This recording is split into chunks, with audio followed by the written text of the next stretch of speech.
COVID occurred in 2020, so they didn't have a tremendous amount of excess mortality during COVID. It was when the vaccines rolled out that their excess mortality now dwarfs the tsunami. The types of cancer have completely changed. And so that's a sign of a new toxin. The tumors that we're now seeing do match the biodistribution of the vaccine. You add up all of this, and this is bigger than Hiroshima. Holy shit. And it's not being spoken about.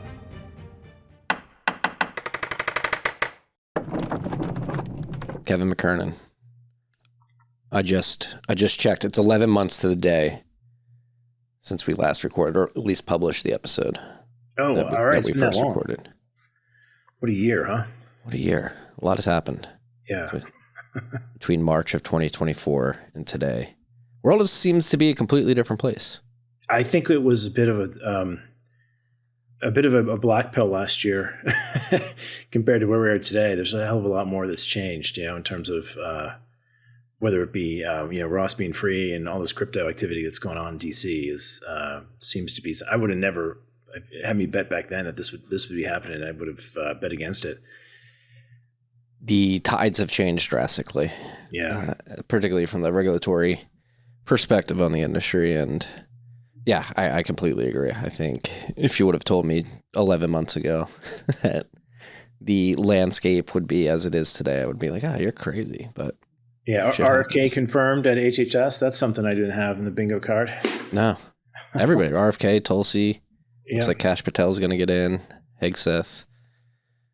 What's your perspective on all that? And particularly as it pertains to what you've been working on, the research and hopefully getting some public attention on this massive problem that seems to be permeating throughout the world with the COVID jabs. So love the fact that RFK's in there. Now, the question is, will the Trump administration temper his what he really wants to do? It seems as if all the scrutiny of him going in was over, vaccine onesies, and if he ever says a negative thing about vaccines, they're going to hang him out to dry. And the Make America Healthy thing has kind of shifted from what's killing the majority of people right now versus Cheerios and Fruit Loops and food, which is certainly a consideration, but it's I don't think it's the apex problem that they have right now. The problem they have is just the pharmaceutical influence over the entire research and government agency system there, from NIH down to NIDA to NIAD. It's deep swamp there, and it's hard to go in there and not pay attention to those things. And there's obviously this warp speed. Trump has it out as a trophy, and I don't think he should be overly criticized for that, because I think his intentions were get the FDA out of the way and move fast and break things.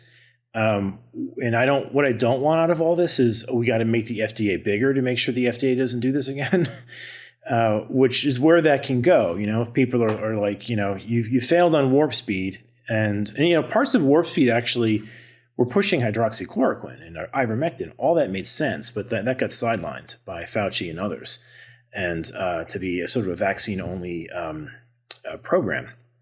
So, those aspects of what they're thinking of doing in warp speed make sense. Repurpose drugs that are already approved, so you don't have to go through this approval process, and their safety profile, and see if you can make those work for COVID. That's a sound plan.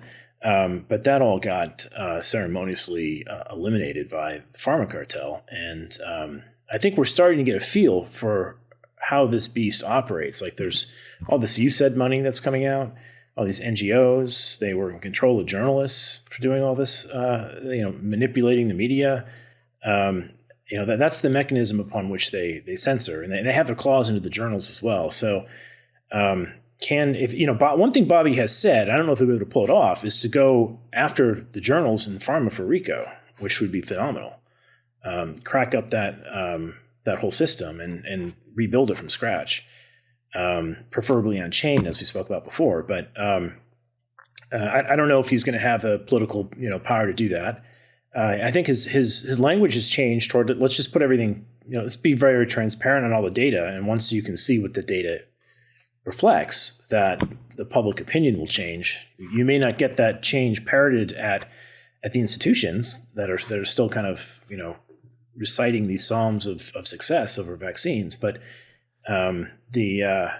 I don't know. We shouldn't cast too much doubt on his future. He hasn't done anything yet. He's just gotten in, and I never like to judge people on future activity, but the language you see it wrapped in is beginning to shift a little bit more toward food, diet, and things that you can voluntarily choose to do or not to do, as opposed to some of the medicines they're mandating. And Trump did sign that no more mandates in the colleges or no more federal funding for the schools that mandate. But that's not trickling down to the 9-month-olds who are still getting 3 of these shots, and that's so that the schedule does need to be addressed. They have no studies that look at what is the combination of 70 shots. They have each one studied next to the next worst vaccine, rarely ever a placebo, and so no one's looked at the stacking tolerances of piling on 70 of these things and what that does to kids. But I suspect it's playing a big role in the chronic disease epidemic that's out there, much more so than the Fruit Loops. Yeah. And that's been the confusing part of the first month, not even of Trump's term as it pertains to Bobby Kennedy and the whole mRNA thing, because he had the meeting with Sam Altman, Larry Ellison, where Larry Ellison saying we're going to create specific mRNA cures to individual cancers, and we're going to be able to just created. Yeah, that's always the case. That all right, we're going to give you these shots, then cancer is going to emerge, and we're going to come up with more shots to go after the cancers that we created. They'll blame everything but their what they did. They're doing that to our field too. They run around trying to blame it on cannabis, and they blame it on everything but the obvious. But yeah, sorry, I interrupted. You were in the middle of it. No, I was going to say, we had that, and then the Sovereign Wealth Fund meeting with Besant and Howard Lutnick behind him, and Howard Lutnick chimes in like we should be getting equity stakes in the companies making the mRNA vaccines. So it's like, what? How are we not? It really gives me pause, because I think the clamoring about the adverse reactions to the first widespread application of mRNA jabs is loud enough that they should be cognizant that it's a touchy subject that you probably don't want to be adamantly for, or just don't be adamantly for it publicly. And they're really ringing the bell like, we're going to invest in this. I'm like, what? Like, how did they not see that people are highly skeptical of this technology after what just happened to us? They do seem to be so in touch with so many other aspects on social media, but that one, they're just so far off in left field. I feel like the Trump family does have some. They had the intelligence to go and talk to the Libertarian Party and do a trade, right? This thing with Ross and maybe Bitcoin Strategic Reserve, and they knew to get on all the podcasts to get the word out. They have a pulse, the zeitgeist, if you will. But that one area seems to have some type of ablation in their mind that they can't quite get. But the Lutnick thing is really scary, because you're like, look, if you can't be an organization that's mandating these things and then put them in your strategic reserve or your sovereign wealth fund and get equity out of what you mandate, that's a massive conflict. And they are already getting royalties. He probably doesn't know that, but the NIH has $1.2 billion now in royalty for the vaccines. So that would explain why they're probably not coming up with any recipes with hydroxychloroquine and ivermectin. They want all the money rolling through one royalty stream. That was very concerning. And the Stargate thing, it just I don't think either of those people understand the first thing about vaccination. From Sam Altman, who I wouldn't trust, and Oracle. It just sounds like he's in it for some type of surveillance, healthcare surveillance prize. Yeah, both of those seem big red flags. That it's going the wrong way. And then this week, I think they're now talking about throwing out 300 million bird flu vaccines against all the poultry out there, which you're like. You're going to have, Merrick's disease all over again. They're just going to accelerate the evolution of that thing. And then it will hop into people. Well, that's funny, but I've been following, I've got 2 young kids who are in school, so we've been getting warnings like flu season's particularly bad. And I've been looking at some charts. It looks like flu season is bad, but. Yeah, I believe that too. My son just had it and it was brutal for him. So it knocked him out for many days. Now, there's a good argument that, you can expect a period of really bad respiratory diseases circulating after this because it wiped out the immune systems, a lot of these kids, by giving them, how many jabs? 3, 5 jabs? This Japanese study that we're talking about, 44% of the people over 65 got 7 jabs in Japan. I mean, they're one of the most vaccinated countries in the world now with these mRNAs. So there are people taking these things over and over again. And when that happens, your immune system craters. So you've got a very large immunosuppressed population that's going to circulate all types of things we haven't seen before. We're going to see resurgence of Epstein-Barr. We're going to see shingles come back. We're going to see, probably a lot more RSV. It's in some ways, it could be a very brilliant plan for pharma if they actually knew this up front, to go and wreck people's immune systems, because that will invite a tremendous amount of pharmaceutical expenditures, and they're seeing it. The cancers are up. The cancer expenditure is up. So there's it is a positive feedback loop for them and a negative one for us. Yeah, and so let's jump into it. That's why I reached out. This Japanese paper sort of confirms independently the excess cancer mortality after mRNA lipid nanoparticle SARS-CoV-2 vaccination in Japan. So this is observation until 2023. And it seems like you did a deep dive on this, and that's the main reason why I reached out to you, is because, again, whether it's Larry Ellison, Howard Lutnick, Trump, really saying mRNA is the thing, the data that's being surfaced, whether it's by these medical researchers or something like Ed Dowd, someone like Ed Dowd, looking at the health insurance disability rates and life insurance anomalies, it seems pretty clear that something is off. Excess mortality is still higher than it should be.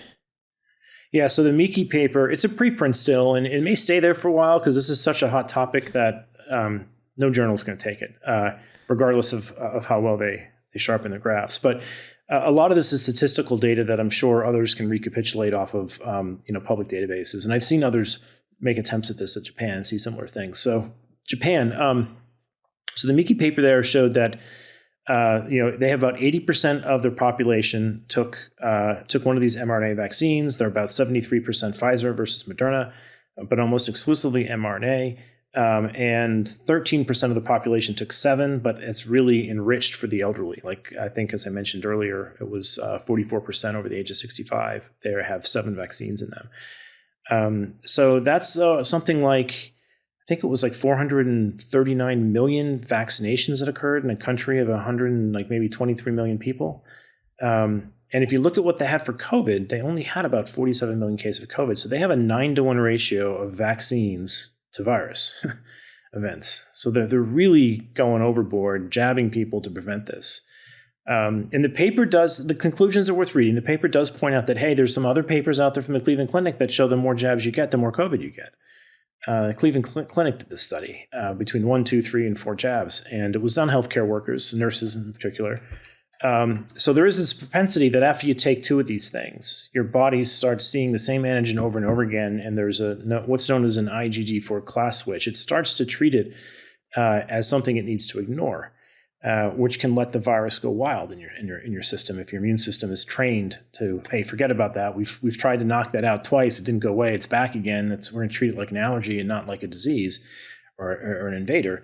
And so they get this class switch that makes them tolerate the virus.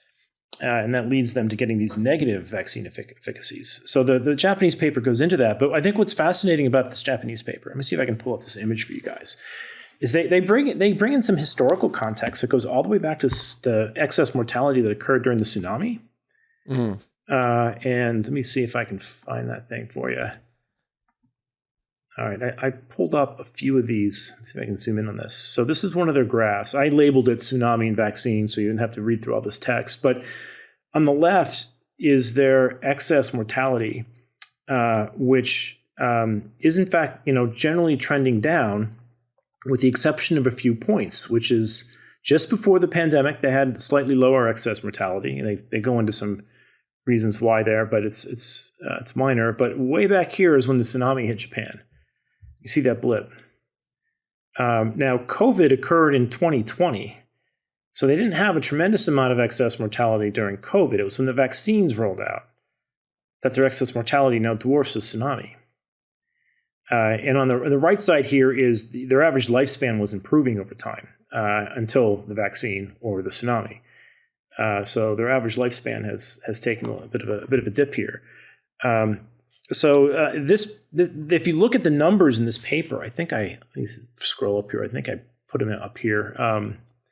Yeah, right there. So you look at these numbers, you add them up. We're talking 25,000 sort of right as the vaccine rolled out in 2021, then 115,000 excess deaths, and then it gets up to 112,000. You add up all of this, and this is bigger than Hiroshima. Holy shit. And it's not being spoken about. Now, granted, it didn't happen in one big bang. It was a slow kill over time, but it's quite significant. And now the cancer side of this is a little harder to see, and the paper goes into this. So the problem with looking for cancer is it's sort of a secondary effect, like a layer 2 effect. This is excess mortality. I almost consider this like layer 1, blockchain deaths, if you will. Lightning deaths are down here, where you don't see cancer unless you survive the first assault, right? So the people who are comorbid and weak up here and got vaccinated and died, unless you survive that, you might fall into this cancer bucket. And the cancer buckets are much normal, but what's really interesting about the cancer data is the types of cancers completely switched. They used to have a flavor of different dominant cancers before the vaccine. And then after the vaccine, not only is there excess mortality that's like 7,000, 5,000 extra a year or 7,000 extra a year, the types of cancer have completely changed. And so that's a sign of a new toxin, which really supports that this isn't. There may be some causality here. The other thing that actually, I have a thread on this that I think you read, and we'll forward to your audience, that I think is interesting, because if you feed papers like this into ChatGPT and ask it, what do you think of it? Its initial response will probably be based on what it's reading in the news, safe and effective, right? And so it will say, this paper doesn't really satisfy all the Bradford Hill tenets of causality. There are these 9 tenets in the literature you look for to try to prove an association is causative.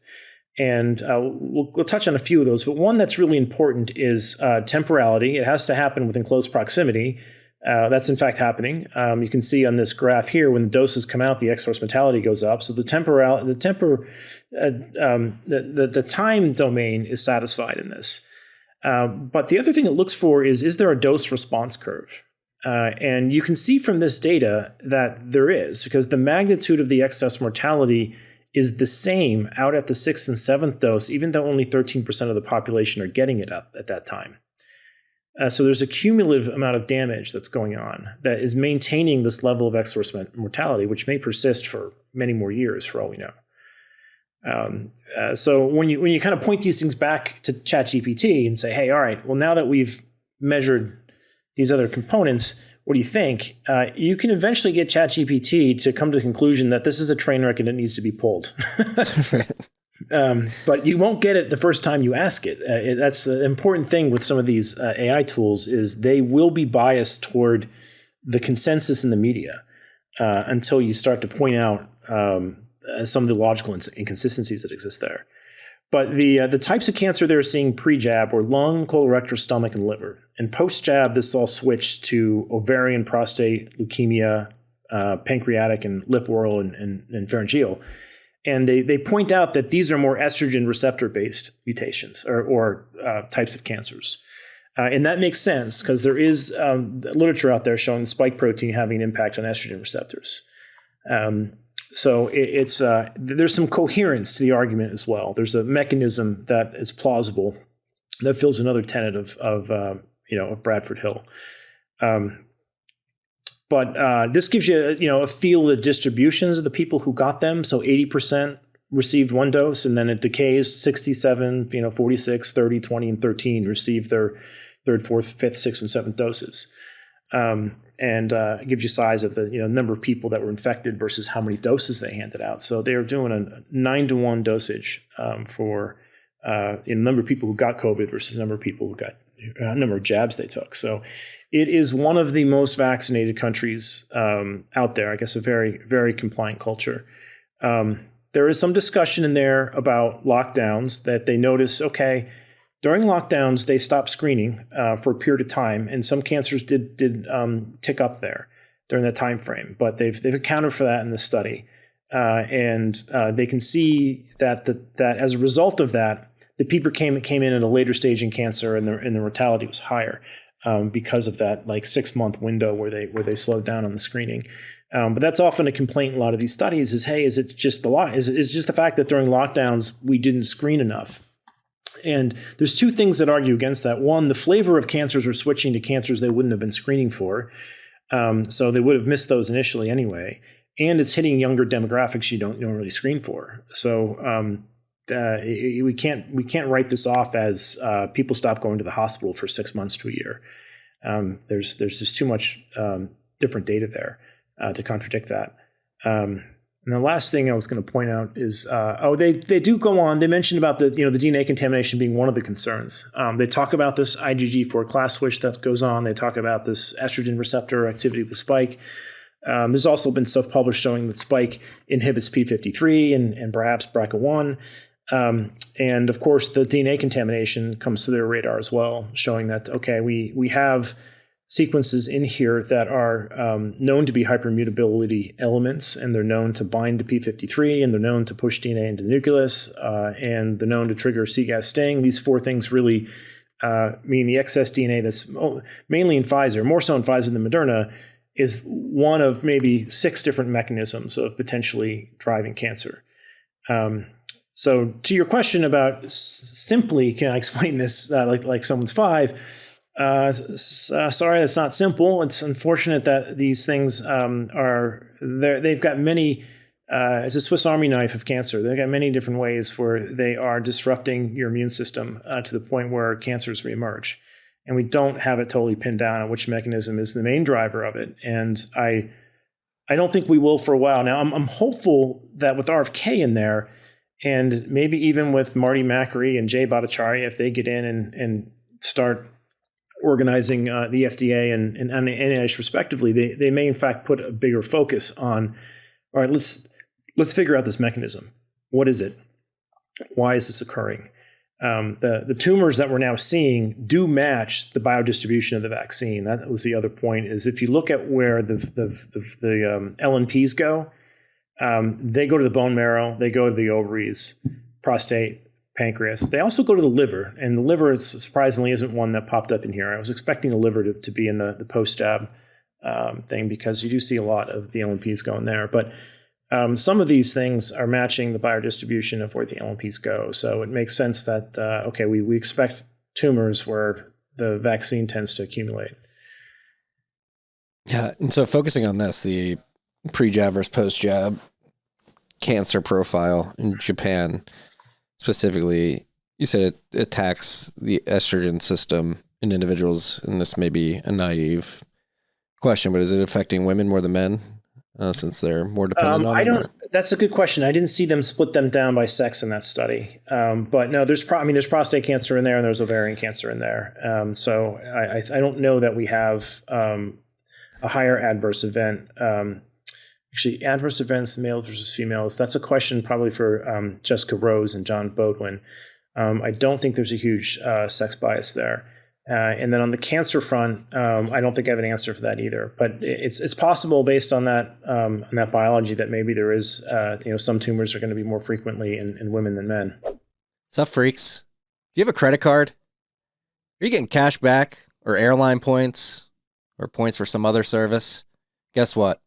Those are shit coins. You want to be stacking Bitcoin. And I have some groundbreaking news for you. The team at Fold has finally released the Bitcoin Rewards credit card.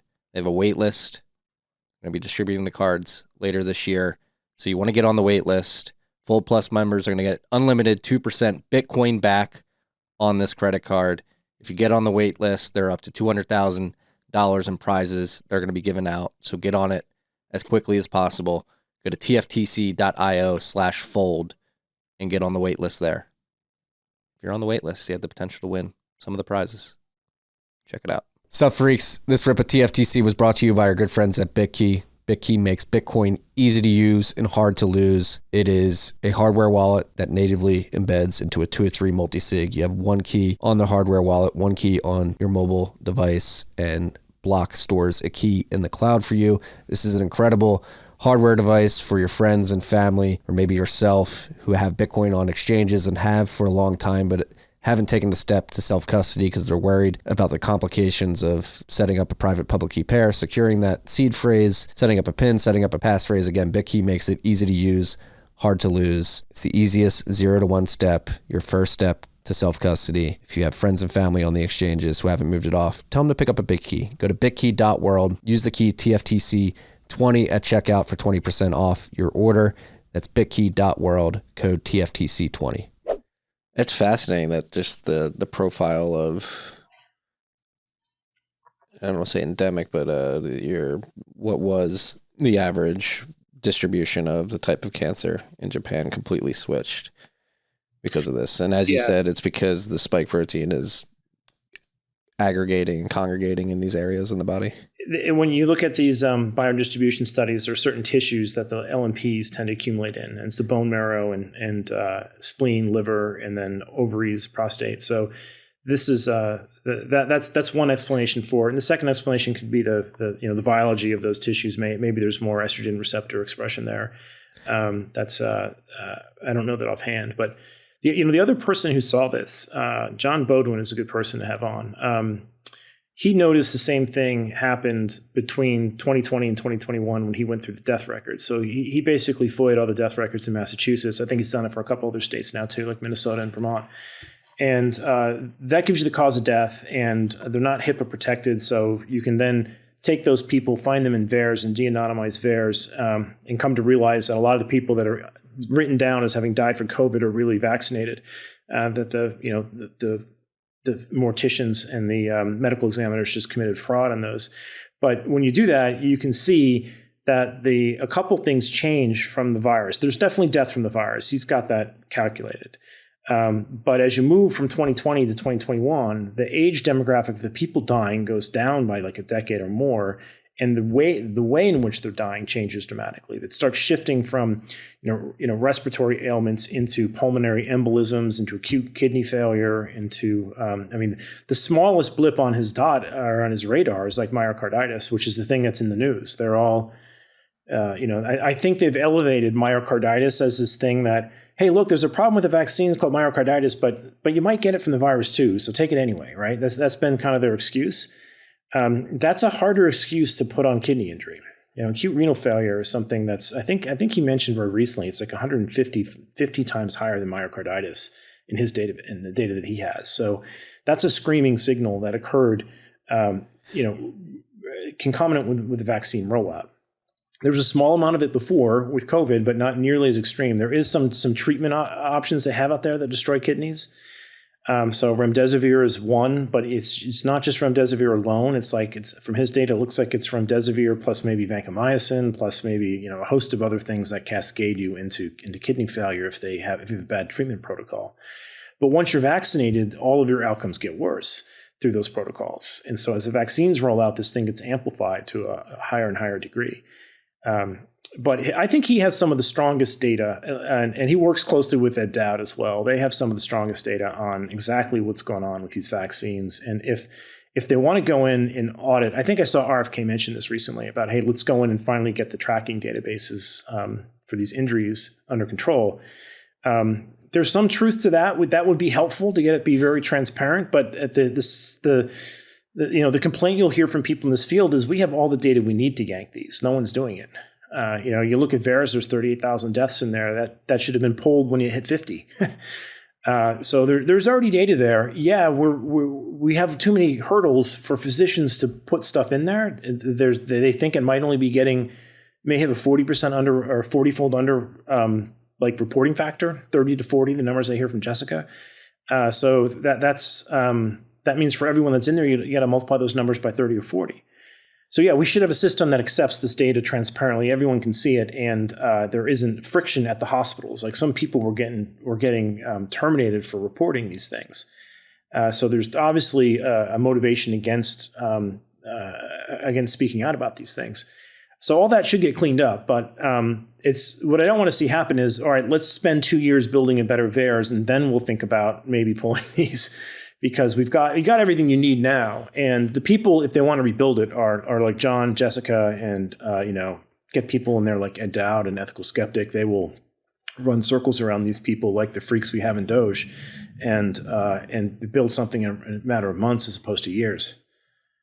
Yeah, and I think what the Japanese study shows, in combination with like the temporal alignment that you mentioned earlier, I think the smoking gun here to say, hey, maybe we should pause and think about this, is this changing of the cancer profiles or distribution of types of cancer across certain demos. And if you can tie the cancers that are now prominent that previously weren't with where the spike protein is congregating and accumulating in the body, that should be a correlation isn't causation. I know you had to fight ChatGPT and give it more context to admit that maybe there's something here, but I think a complete shift in the profile of the most common cancers in one of the most developed countries in the world, and the cancers that are beginning to surface post-vaccine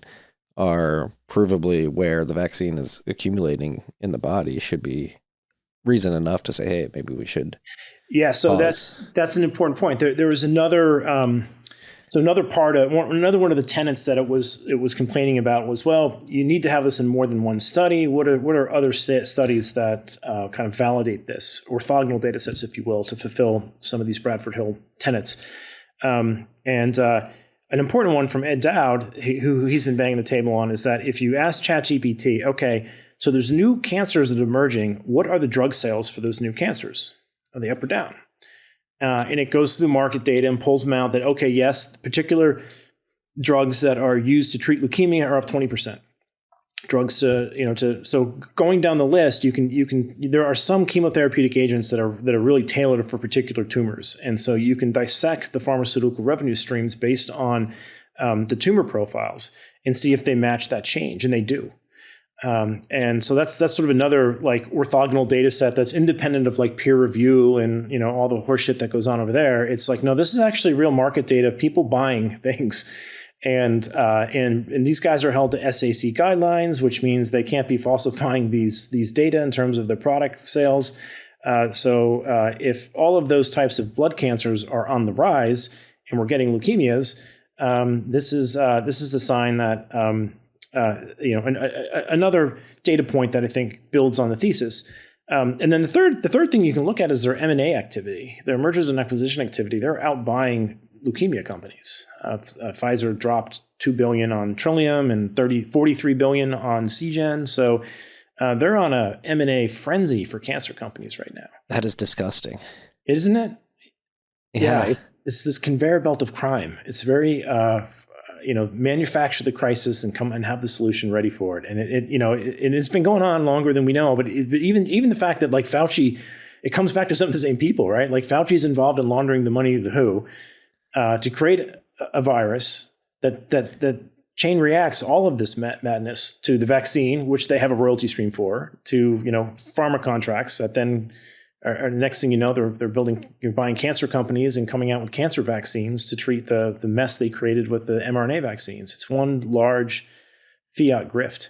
This rip was brought to you by our great friends at Unchained. As Bitcoin's role in the global financial landscape evolves, understanding its potential impact on your wealth becomes increasingly crucial. Whether we see measured adoption or accelerated hyper-Bitcoinization, being prepared for various scenarios can make the difference between merely participating and truly optimizing your position. This is important, freaks. This is why Unchained developed the Bitcoin Calculator, a sophisticated modeling tool that helps you visualize and prepare for multiple Bitcoin futures. Beyond traditional retirement planning, it offers deep insights into how different adoption scenarios could transform your wealth trajectory. What sets this tool apart is the integration with the Unchained IRA, the only solution that combines the tax advantages of a retirement account with the security of self-custody. In any future state, maintaining direct control of your keys remains fundamental to your Bitcoin strategy. Go explore the potential futures at unchained.com/TFTC. Bitcoin is going up. Make sure you're protecting it the right way.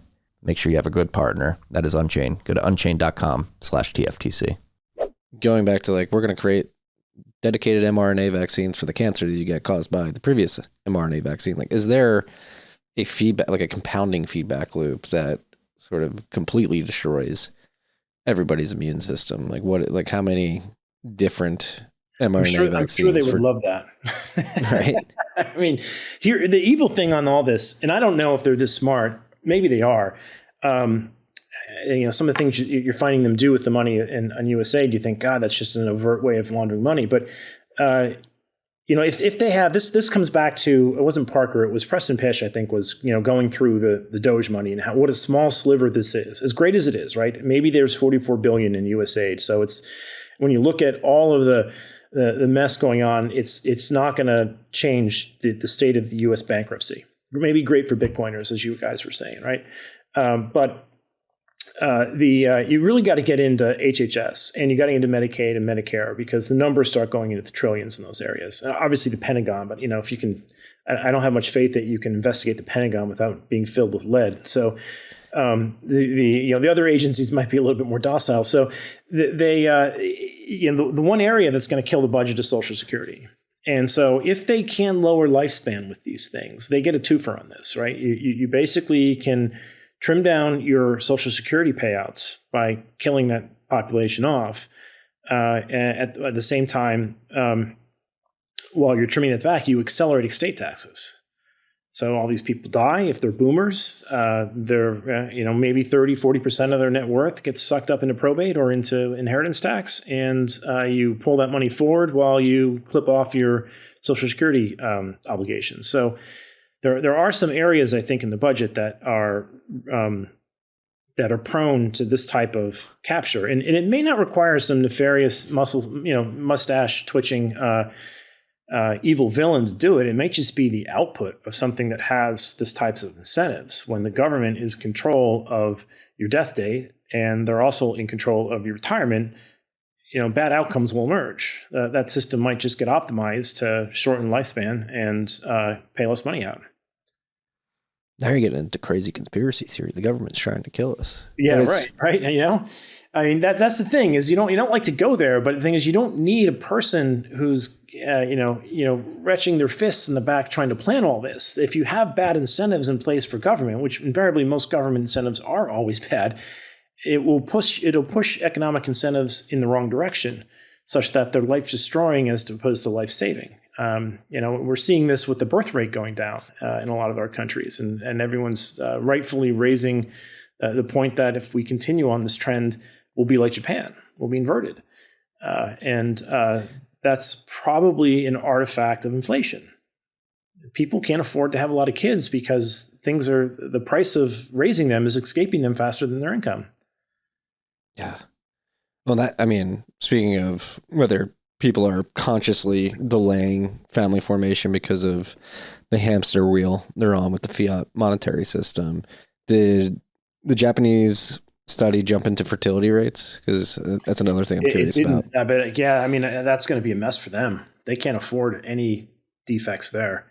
They already have a problem with demographic inversion. So that's a nightmare for a lot of these countries. Of course, it's probably precisely what a lot of these socialist Malthusians want, is to lower the carbon footprint on the earth, not recognizing the basis behind prosperity has nothing to do with carbon. But I'm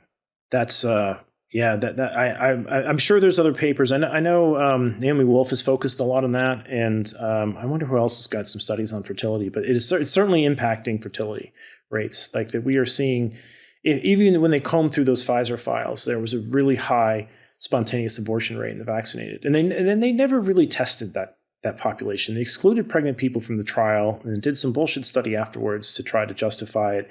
Never really reported the data and said, yeah, it's safe for women, for pregnant women. And then now that the Pfizer data is released, they can comb through that and see that now this was a horrific idea. And they're still injecting them into 9-month-olds too. Even I think Marty McRae was actually, I saw one of his videos circulating where he was like, this was, he was pointing out like, this is bad. We can't be doing this. But in the same breath, no one's getting them off the childhood schedule. That's what gives them the largest liability waiver. Once it's on the childhood schedule, it is liability free permanently. Yeah, it's really messed up. You're focused on the research side, but are you seeing anybody in the medical community, like doctors, PAs, whatever it may be, beginning to ring the bell and consciously saying we shouldn't be giving this? Yeah, they have been persecuted. It's been part of the problem. And I did have more reach out to me this last week because we had a successful case with Dr. Hoff up in Canada. So he was one of the people speaking out very early on. And the College of Physicians and Surgeons of British Columbia went after him and to publicly hang him out to dry and drag him through a court case for multiple years. And we finally prevailed in that we had probably 8 people step up to bat, from Peter McCullough to Pierre Corey, myself, Jessica Rose, Dr. Thorpe, long list of people who submitted evidence against their evidence. They tried to tell the court that only their evidence was real evidence and they couldn't accept anyone else's evidence. And then we pointed out all their conflicts of interest. I think it was an arbitration hearing, not a court. But either way, they tried to send around papers suggesting that why conflicts of interest are good to justify why they all had connections to pharma while they were putting out a really biased slant on the data. Eventually that got turned down, and then they finally folded.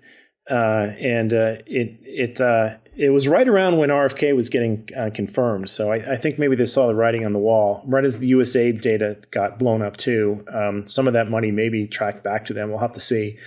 I think a lot of these medical boards we're going to find have money coming from some of these USAID organizations that were trying to, what was it called? LSD. It was something like large scale social deception program that was funded by Reuters. Yeah, the Reuters guy, the CEO of Reuters, is on the board of Pfizer. So I'm really curious to know what his large scale social deception plan was. Yeah.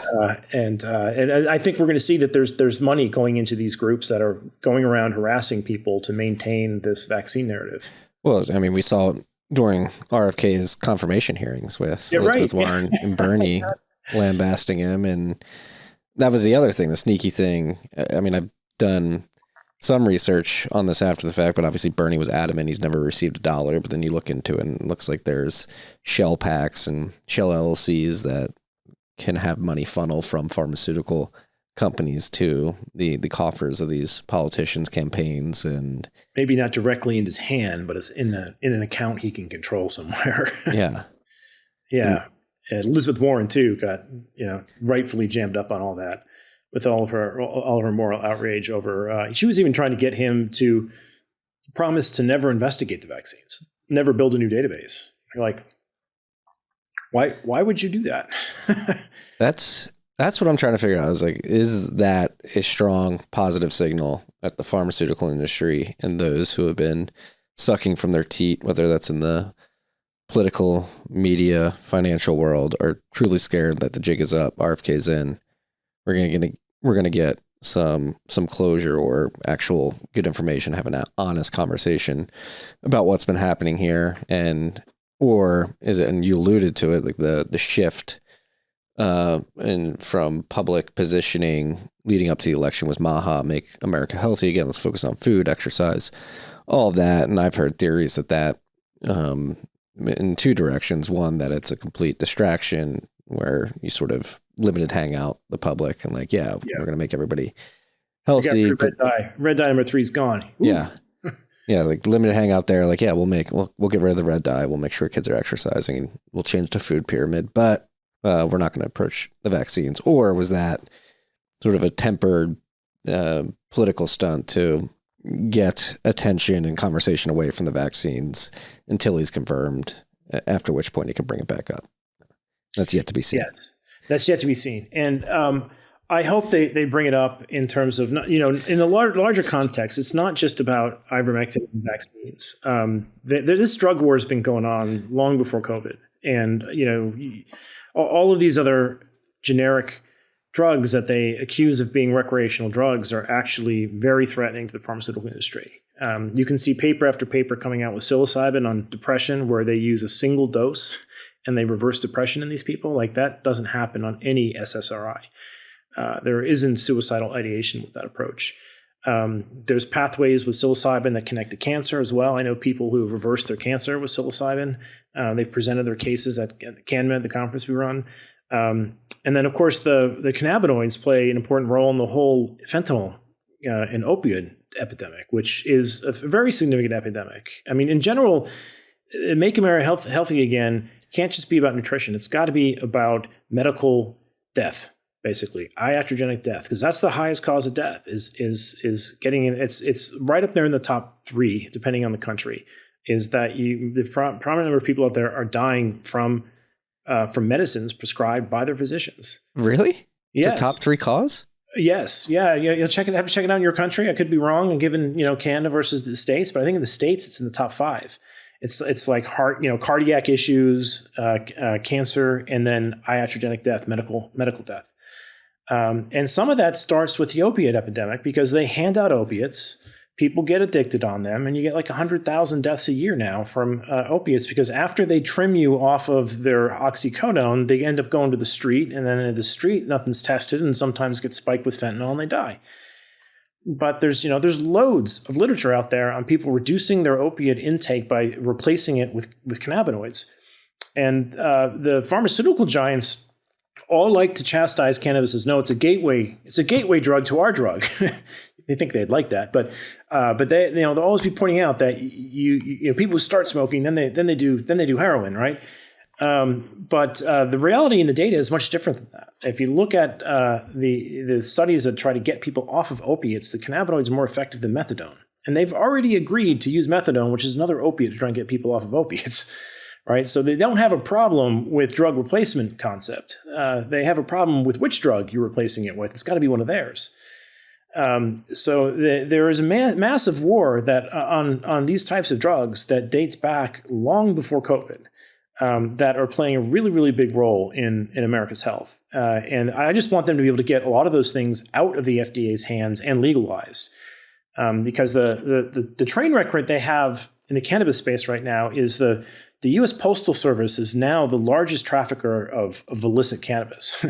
I saw you tweeting about this. Yes, yeah, they legalized hemp. Mitch McConnell did this, of all people. The guy wheeled that guy up in a wheelchair to vote against RFK. I was livid watching this guy because he signed the hemp bill, which basically legalized hemp. And what everyone's doing is they're putting all these kitchen cannabinoids that they make in their basement that we've never tested before. We don't know how well they work. We don't know how whether they cause psychosis and all these things that have been studied by the phytocannabinoids. And those guys are banked. They can ship across state lines. They sell in the gas stations without age checks to kids.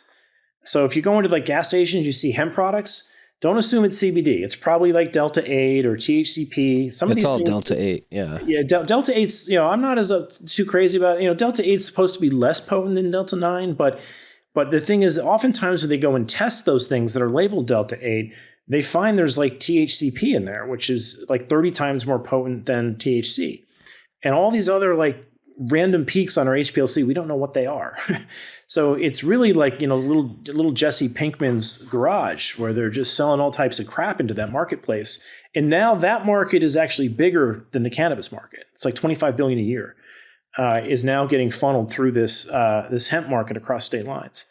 But I'm somewhat like suspicious. And another tin hat theory of mine is that like pharma wants that to happen. They want there to be a shit show in the hemp market so that the public loses interest in the cannabis legalization. They start questioning it because they're going to associate all of that disaster with cannabis because they're just taking hemp and spraying crap on it and like spice and K2 and selling it to kids. And it's going to piss off all the parents as the kids start running into this stuff. Yeah, no, I mean, that's what I was going to... It has been astonishing over the last 2-3 years seeing how normalized these hemp products are in gas stations. Like, I can't walk into the gas station with my kids and they're like selling pot behind the... or quote-unquote pot. And that guy around, I smoked quite a bit of pot in high school and college. And it was real. Yeah, well, but if what it wasn't real, like spice... the salvia stuff. I remember that was like, you're like smoking I never did it, but like the athletes that would play college sports and they got drug tested, like they would fall back on that. And yeah, a lot of the gas station stuff doesn't trigger the THC tests. Yeah. That's the motivation for it. Yeah. And so it would, but the reactions were way different. And I think that's contaminating a lot of the schizophrenia literature as well. They all these schizophrenia papers basically look at we looked at cannabis users and non-cannabis users. We're like, well, did you chemotype any of the cannabis to know if it was really cannabis or this other crap? And they don't know. They don't care.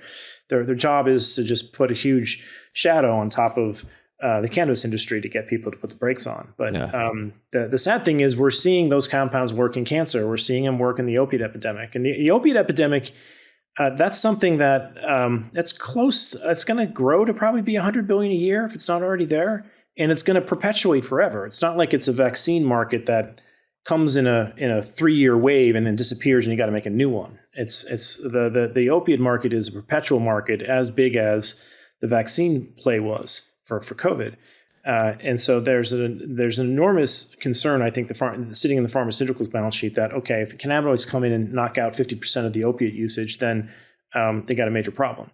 And then you see them getting used in cancer and all these other things that can address some of the mess they created with the vaccines. And it's a complicated thing that I'm not certain the Trump administration yet has their head around, because they're seeing who they put in charge of the DA and what they're signaling to treat the Mexican cartels as terrorists. And it's like, you got to fix the banking crisis here in the States. I mean, you have the only tested chain of cannabis debanked.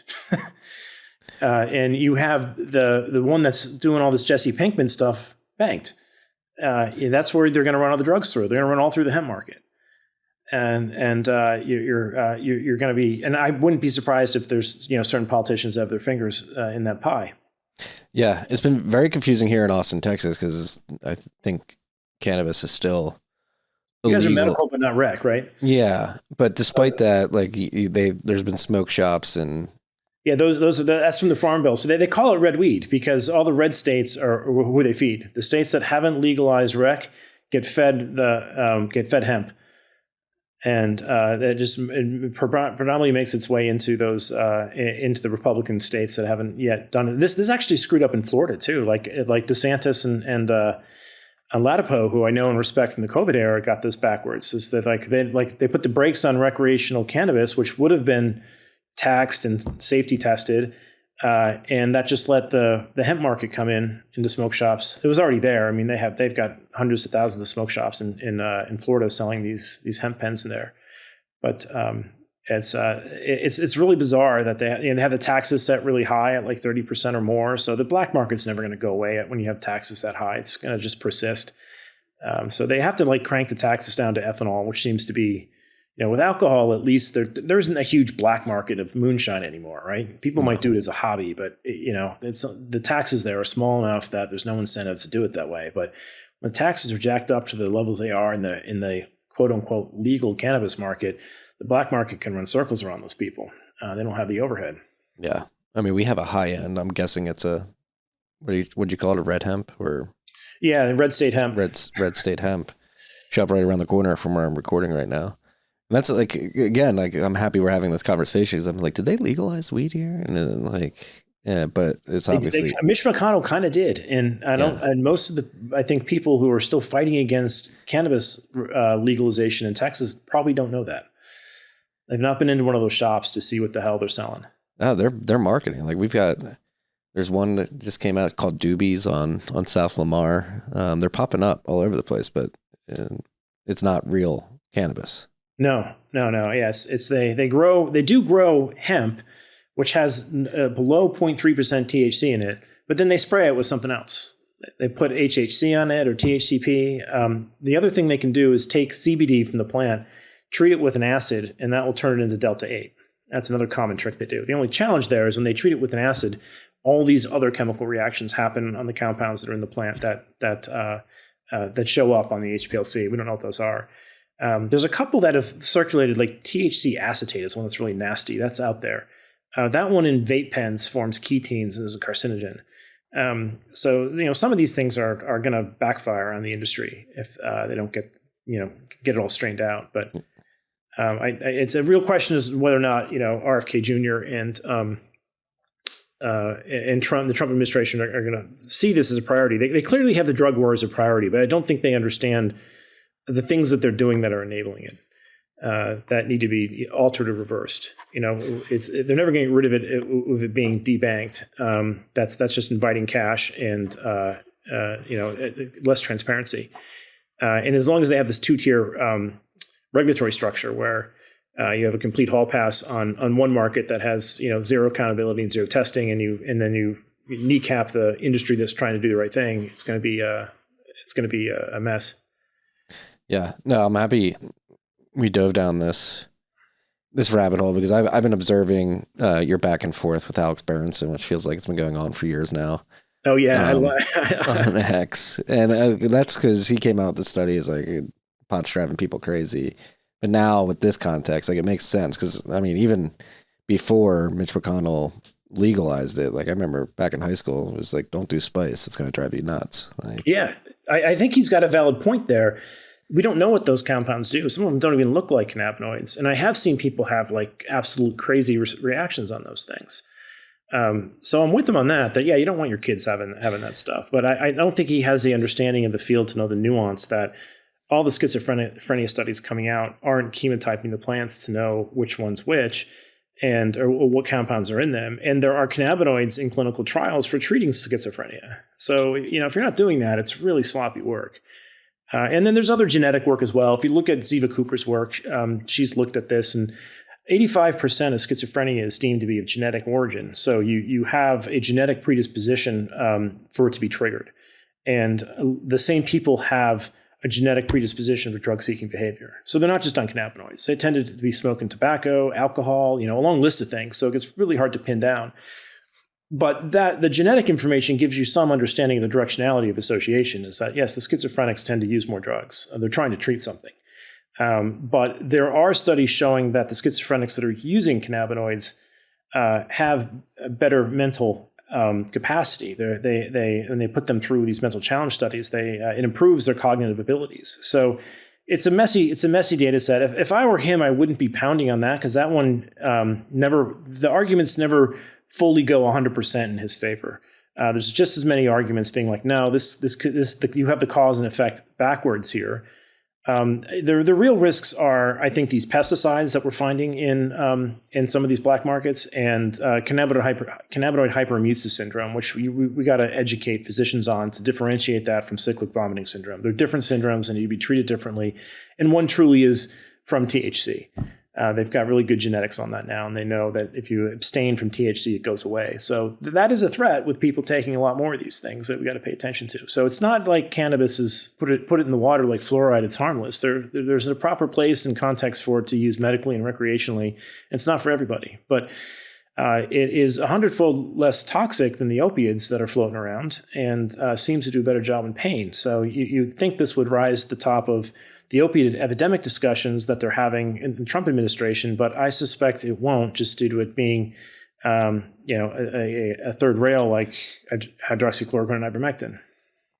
Yeah, no, it's funny that we ended up on this train of thought too, thinking about like the perverse incentives of the pharma industry as it pertains to the mRNA vaccines.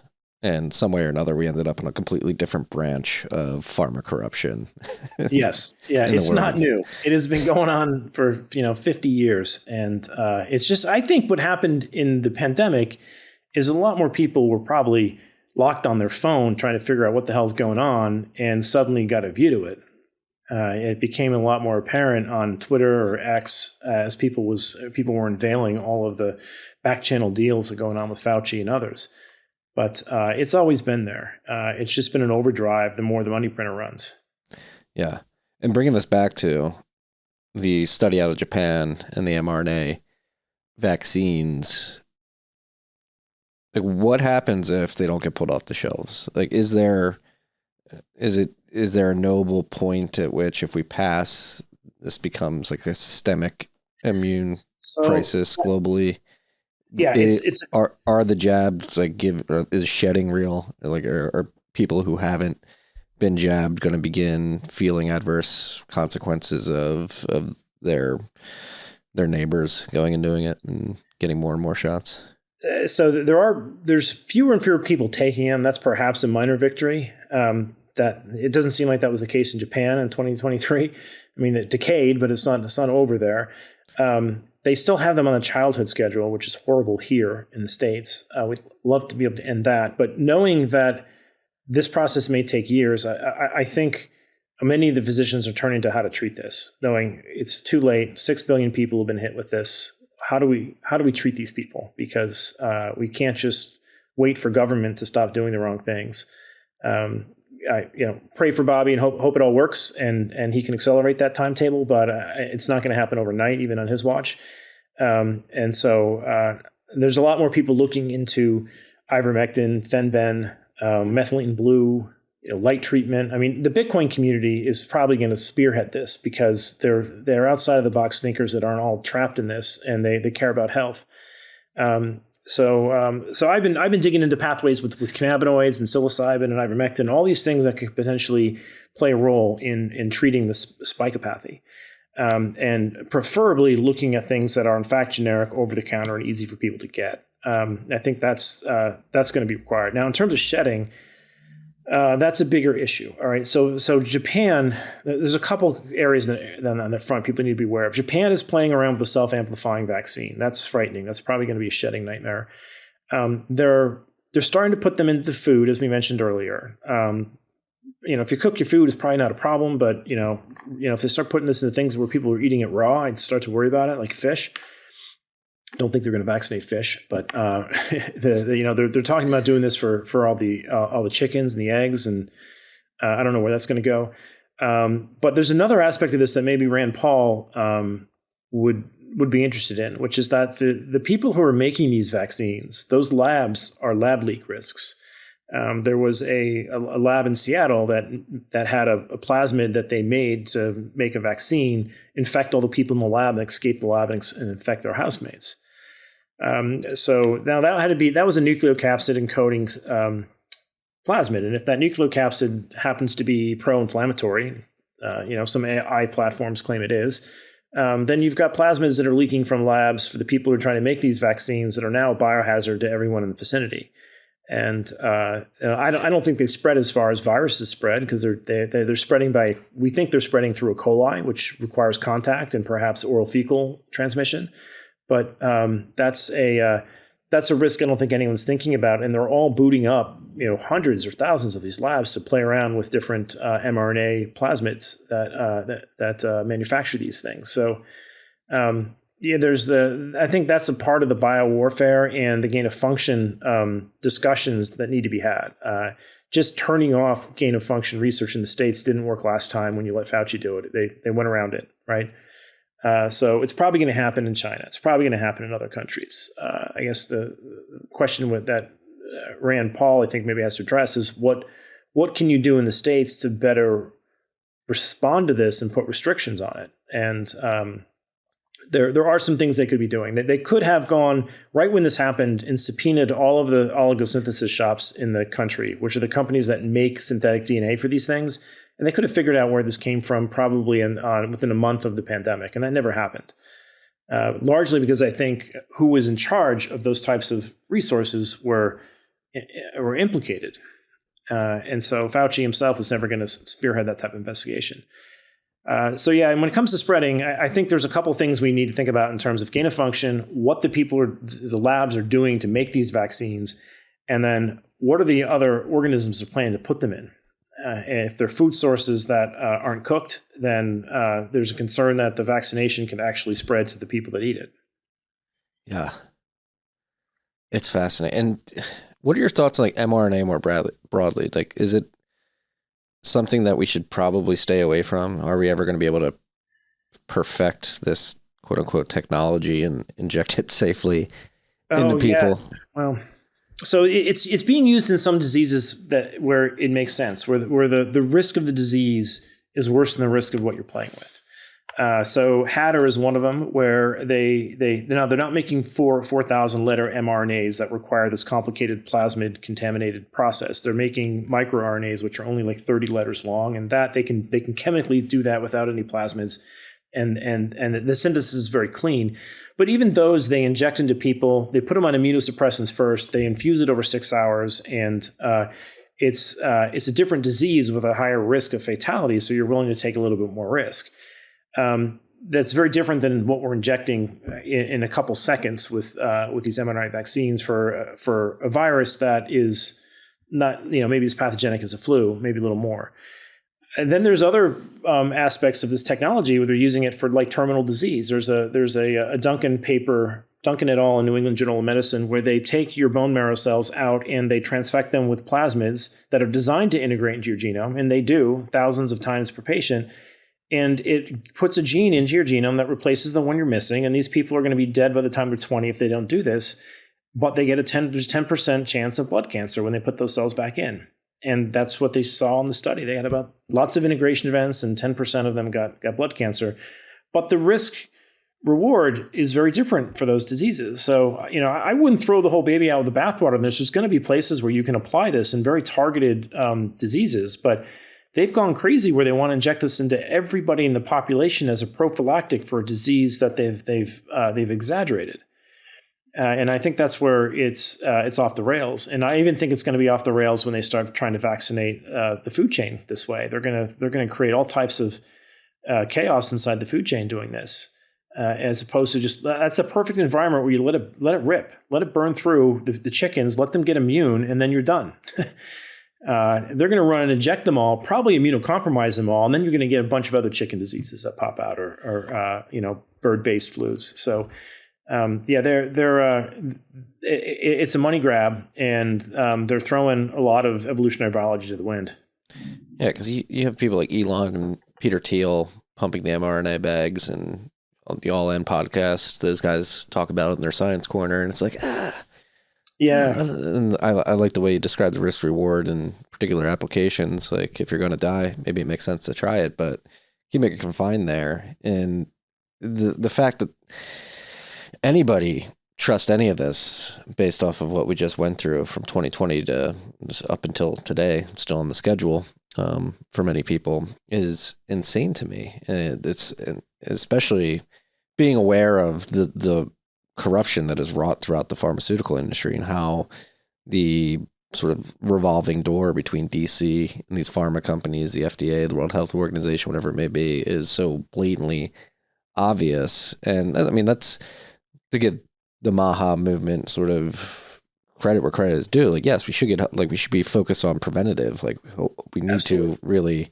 shift the conversation from let's make it so the country is healthy enough where you don't get sick, where you don't need these pharmaceuticals. And as you've pointed out, the incentives are just all out of whack. And so nobody in big pharma or in DC who's backed by big pharma wants that to happen. And that's why I'm very happy to be having you on the show. It's like, I think, broadly speaking, we need this conversation to sort of pierce the bubble of DC and big pharma, and just everybody get on board with where we probably shouldn't over-index on these quote unquote cutting edge technologies to engineer health for ourselves. Like, let's focus on actually being healthy so we don't have to depend on all of this.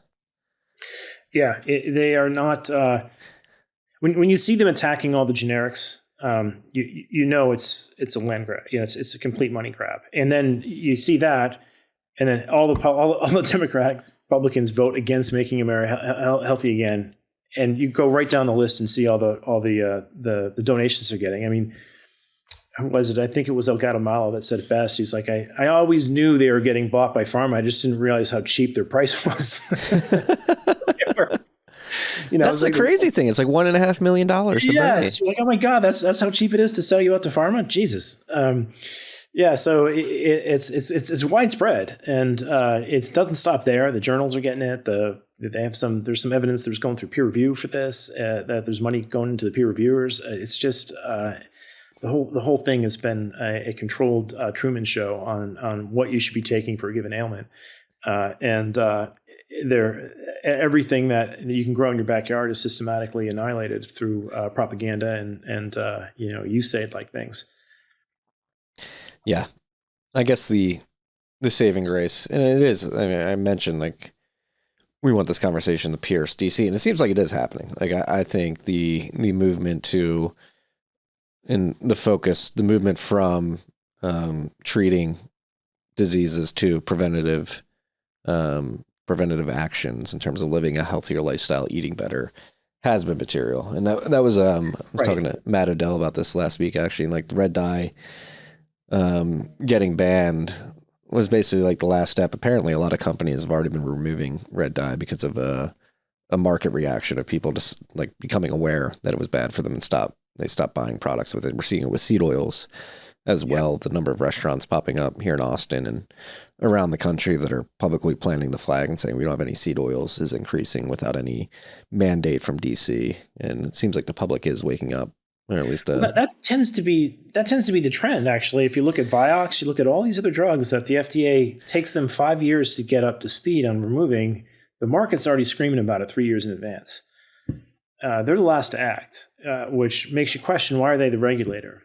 And then when you look into their funding, you realize through the PDUFA Act of 92, they're not a regulator. They're a marketing arm of Pfizer. They get most of the revenue from Pfizer or the pharma companies they regulate. So they're going to defend their decision. And I think if they want to go forward with this type of regulatory architecture, which I'm in the position of more of the anarchistic position, which is the regulators never help you in this case. Maybe state level it can work out because you have 50 different states and they all compete for different forms of regulation. But I think when you get to the federal size, it becomes one neck to bribe, and they all get captured.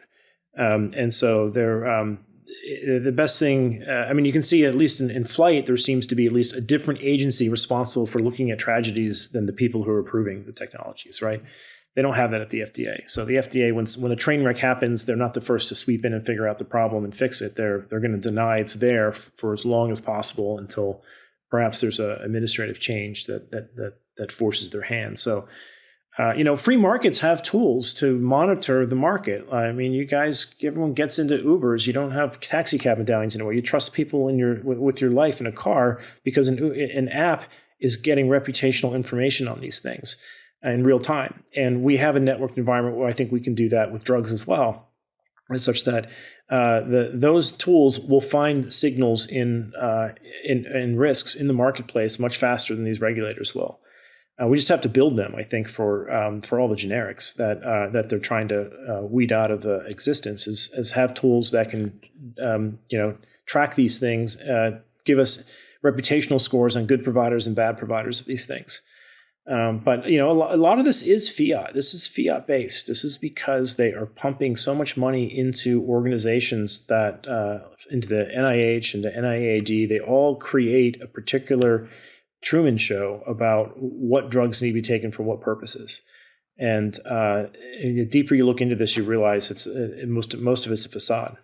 Yeah, it really is. And to your point about the free market solving this problem, and you mentioned earlier, like taking things to combat the adverse effects of the COVID jabs. I mean, we've seen companies, I think Dr. McCullough, part of one, the wellness company. There's another big one that's coming up, and I guess they're providing that free market solution, at least for accessibility and a regiment of things that you can take to either prevent things or, when it comes to the spike protein, sort of de-spike your body or detox from that. Yeah, it'd be nice if someone experimented with remember in Honduras they had that economic free zone or something. Mm-hmm. We need a medical free zone in Texas or something. Pick a state somewhere, and just have let people have at it without all these complicated regulations. So people aren't flying to Mexico to get stem cell treatments, and FDA can't touch it. And see what comes of it. I'd be curious to measure the actual the medical adverse events or deaths from medical treatments in that zone versus what's going on in the heavily regulated space. Yeah, and actually get the data out there and let people decide instead of keeping it sort of firewalled by these medical research paper journals. Yeah. Yeah, there's we'll see if the new administration can do something like this. It's there's never been a better time. So I don't want to be down on what's going on with Maha. We've never had more hope. I was convinced. I mean, hell, if it has been gone Biden's direction or Kamala's direction, we would have had another 4 years of mandates. But mandated medicine is one thing. Just in general, just needs to go away, regardless of the data. I don't care how toxic it is. You can't mandate injections or any medicine for that matter.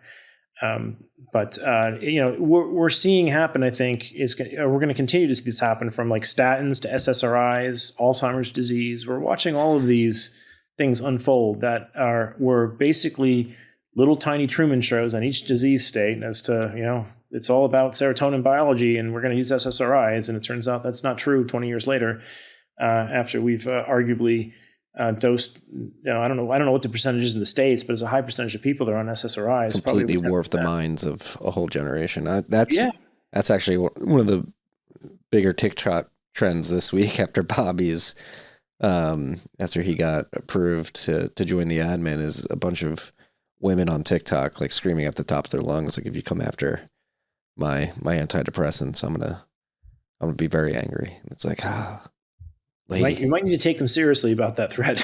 Yeah. Yeah. They can. It's not easy getting off those either. Well, that's like the crazy,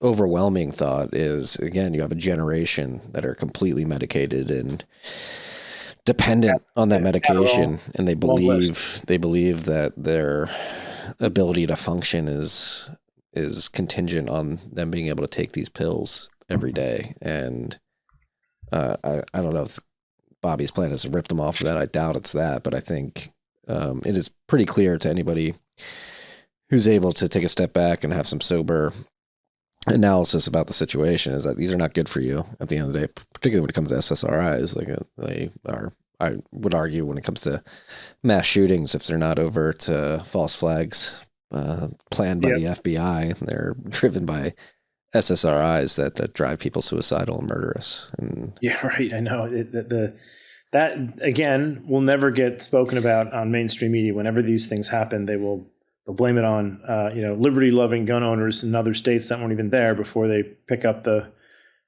connection between the percentage of these shooters that are on SSRIs is. It's like 100%. Yeah. Typically. Or close to it. A very high percentage. I don't know the exact number. Last number I had heard before, but I can't cite it, was over 80%. And I don't know what journal to point people for at that number, but it's on the label. Suicidal ideation is on the label. And, you can find papers that sneak through New England Journal of Medicine that show psilocybin treating this in a single treatment. And you wonder why it's illegal. Yeah. That's a massive market that they have that is captured by a drug they have to take every day. Yeah. Hopefully people are waking up. I'm bullish though. I'm optimistic. I hope to God that Big Pharma, that justice is served on behalf of people all across the world as it pertains to Big Pharma. I think it's one of the most parasitic industries in the world, and that is truly harming quality of life of individuals around the world. And I hope that all the data is surfaced, all the crime is surfaced, and we can finally rid ourselves of an industry, and not rid ourselves of the industry, but get the industry back to actually treating people and putting people's health over there profits. There are good things that come out of modern healthcare. I don't want to be a total Luddite here, right? I mean, there's all types of heart surgery that go on that's like phenomenal. They have an incredible imaging that goes on that helps pinpoint particular things to work on. So there is positivity and technological development that comes out of it. It's just, I think when it gets into when it starts getting politicized is where it gets really ugly. When you start getting politicians involved in who's paying for what, it suddenly gets turned. It's when the fiat forces show up is where it starts to go sideways. And so I don't know. That's what I try and advise people is just look at who's paying for what. If you go into CVS and you only have to pay $3 for something, you got to question, how the hell is that $3 copay on something that costs thousands of dollars? How did they pull that off? Someone else is paying for it, but that usually means there's a lot of back channel deals going on.